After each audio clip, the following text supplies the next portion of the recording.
At every stage of our lives, we make decisions that will profoundly influence the lives of the people we're going to become. And then when we become those people, we're not always thrilled with the decisions we made. So young people pay good money to get tattoos removed that teenagers paid good money to get.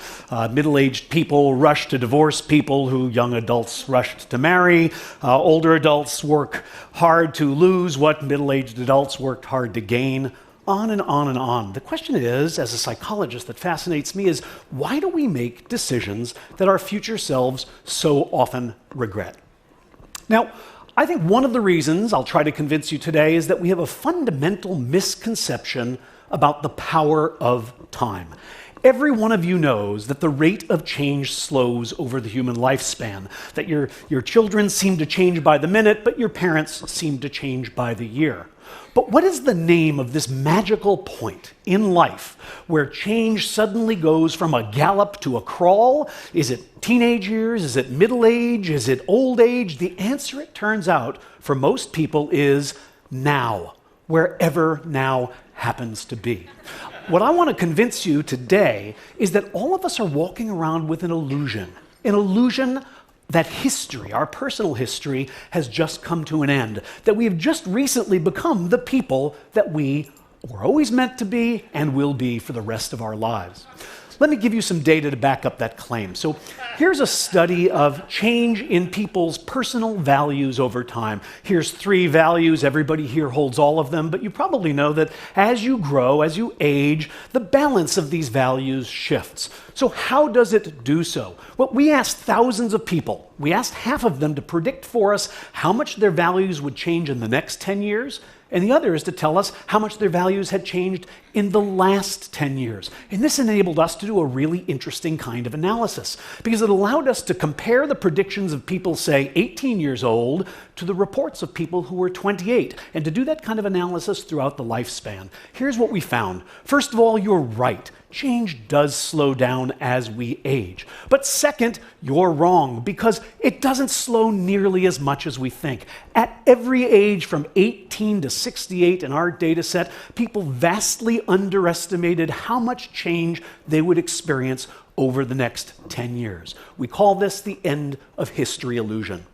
To give you an idea of the magnitude of this effect, you can connect these 2 lines, and what you see here is that 18-year-olds anticipate changing only as much as 50-year-olds actually do.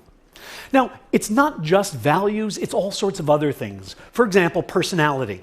Many of you know that psychologists now claim that there are 5 fundamental dimensions of personality: neuroticism, openness to experience, agreeableness, extroversion, and conscientiousness. Again, we asked people how much they expected to change over the next 10 years, and also how much they had changed over the last 10 years. And what we found, well, you're going to get used to seeing this diagram over and over, because once again, the rate of change does slow as we age, but at every age, people underestimate how much their personalities will change in the next decade.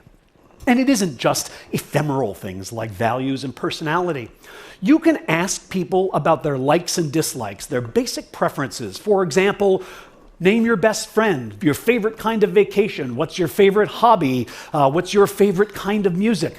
People can name these things. We ask half of them to tell us, do you think that that will change over the next 10 years? And half of them to tell us, did that change over the last 10 years? And what we find, well, you've seen it twice now, and here it is again. People predict that the friend they have now is the friend they'll have in 10 years. The vacation they most enjoy now is the one they'll enjoy in 10 years. And yet, people who are 10 years older all say, that's really changed. Does any of this matter? Is this just a form of misprediction that doesn't have consequences? No, it matters quite a bit, and I'll give you an example of why. It bedevils our decision-making in important ways.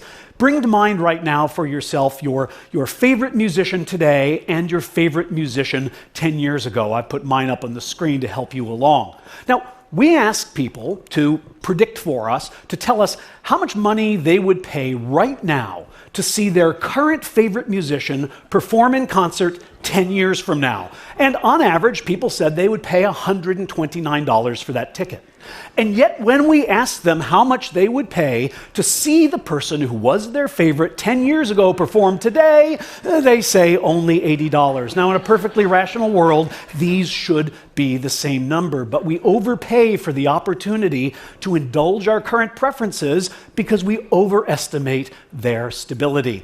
Why does this happen? We're not entirely sure, but it probably has to do with the ease of remembering versus the difficulty of imagining. Most of us can remember who we were 10 years ago, but we find it hard to imagine who we're going to be.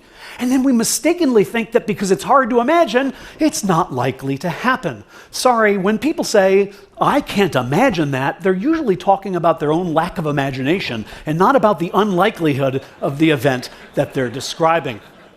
The bottom line is, time is a powerful force. It transforms our preferences, it reshapes our values, it alters our personalities.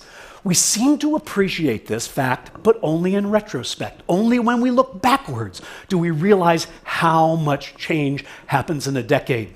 It's as if, for most of us, the present is a magic time. It's a watershed on the timeline. It's the moment at which we finally become ourselves. Human beings are works in progress that mistakenly think they're finished. The person you are right now is as transient, as fleeting, and as temporary as all the people you've ever been. The one constant in our life is change. Thank you.